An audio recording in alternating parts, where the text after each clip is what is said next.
వీళ్ళు చంపుతూ ఉండగానే చిన్న లెటర్ రాస్తాడా అంటే వీళ్ళు ఒక పక్క చంపుతూ ఉన్నారు ఆ లెటర్ మీద బ్లడ్ స్టెయిన్స్ ఉన్నాయి అంటే బ్లడ్తో ఆయన రాస్తూ ఉన్నట్టుగా చనిపోతూ ఉన్నట్టుగా నాకు డిఐజీ ఎస్పీ నాకు లెటర్ చూపిస్తూ ఉన్నారు అంటే దాని అర్థం చిన్నాన్న చనిపోతూ నా డ్రైవర్ నన్ను చంపుతున్నాడు నన్ను కొడుతున్నాడు అని చెప్పి వాళ్ళ ముందరనే రాస్తాడా could he have written in front of them isn't all these things showing something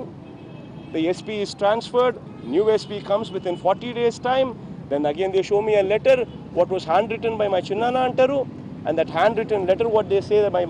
my chinnana is written it is right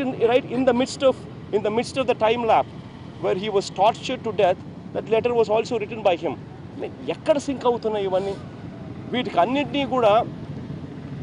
వాస్తవాలన్నింటినీ కూడా తప్పుదోవ పట్టించే దానికోసం అని చెప్పి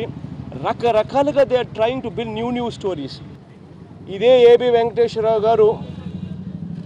ఇంటెలిజెన్స్ డిపార్ట్మెంట్ అన్నది తెలుగుదేశం పార్టీకి వాచ్మెన్ డిపార్ట్మెంట్గా మార్చేస్తున్నాడు గ్రామాలలో సర్వేలు చేసి గ్రామాలలో వైఎస్ఆర్ కాంగ్రెస్ పార్టీ యాక్టివిస్టులు నాయకులు ఎవరున్నారు వాళ్ళు ఎన్ని ఓట్లను ప్రభావితం చేయగలుగుతారు వాళ్ళని ఎలా ప్రలోభపెట్టాలి అని చెప్పి ఏకంగా రిపోర్ట్లు ఇస్తూ ఉన్నారు గవర్నమెంట్ చంద్రబాబు నాయుడుకు లేకపోతే వీళ్ళు గెలవడం కోసం అని చెప్పి మనుషులను చూడడం లేదు దొంగ ఓట్లను చేర్చడము దొంగ ఓట్లను తీసేయడం దగ్గర నుంచి మొదలు పెడితే ఏకంగా మనుషులను చంపేయడానికి కూడా హెసిటేట్ చేయడం లేదు సో దయచేసి నేను చెప్తా ఉన్నాను గవర్నర్ గారిని అదే రిక్వెస్ట్ చేస్తా ఈ అధికారులను దయచేసి తప్పించండి ఇటువంటి వాళ్ళు ఉంటే రాష్ట్రంలో ఎన్నికలు జరగవు ఈరోజు మా చిన్నాన్నకు జరిగింది రేపు పొద్దున ఇంకా ఎంతమందికి కూడా చేస్తారో కూడా తెలియని పరిస్థితి కాబట్టి వెంటనే తప్పించమని కూడా చెప్పి కూడా రిక్వెస్ట్ చేస్తా గవర్నర్ గారిని వాళ్ళే హత్య చేయిస్తారు మళ్ళీ వాళ్ళే హంతకుడు అని చెప్పి ఇంకొకరి మీద బురద జల్లే కార్యక్రమం చేస్తారు అటువంటి దారుణమైన పరిస్థితిలో ఉంది when all the fingers are pointing towards Chandrababu Naidu గారు ఇది ఇంతటితో ఇప్పుడు స్టార్ట్ అయింది కాదు ఇది గతంలో మా తాతని చంపారు వైఎస్ రాజారెడ్డి గారిని సాక్షాత్తు ప్రతిపక్ష నాయకుడు నాయనను ప్రతిపక్ష నాయకుడు తండ్రిని చంపినారు ముఖ్యమంత్రి ఎవరు చంద్రబాబు నాయుడు తర్వాత మా నాన్నను అంటే దివంగత రాజశేఖర రెడ్డి గారిని చంద్రబాబు నాయుడు గారు అన్న మాటలు ఆగస్ట్ 31 అంటే నాన్న చనిపోకముందు 2 days ముందు చంద్రబాబు నాయుడు గారు అన్న మాటలు అసెంబ్లీ సాక్షిగా అన్న మాటలు నువ్వు అసెంబ్లీకి ఎలా వస్తావో చూస్తానన్నాడు అంటే ఒక ముఖ్యమంత్రిని అసెంబ్లీకి ఎలా వస్తావో నువ్వు నేను చూస్తానని చెప్పి చంద్రబాబు నాయుడు గారు థ్రెటన్ చేసినాడు జరిగిన 2 రోజులకు